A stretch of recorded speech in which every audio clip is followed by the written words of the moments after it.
The decision to award custody to the father, Dr. Schlesinger, is one of the worst miscarriages of justice I've ever experienced during my long period as an elected representative. I am not a person who believes in conspiracies, usually, Mr. Speaker, but I think in this case, the decisions that were taken were so strange, one has to suspect that undue influence and conspiracy were taking place. The honourable member giving way. This is a case which has caused considerable concern amongst my constituents. At the start of his very fine comments, he commented about the Austrian judicial system following the rules of natural justice. But is he aware that actually in the judgments handed down by the judges, there actually has been no explanation as to why Mr. Schlesinger is favoured over Mrs. They simply issued a judgment with no explanation, and that surely cannot be in line with natural justice. The only way to describe this case, Mr. Speaker, is Kafkaesque.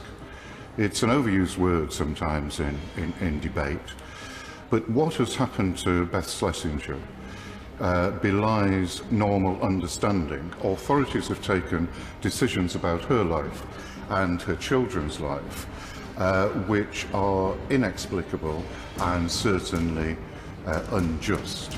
A senior Austrian judge, Constance Tau, a friend of the father's family, who sought to influence the judge hearing the case on behalf of the father.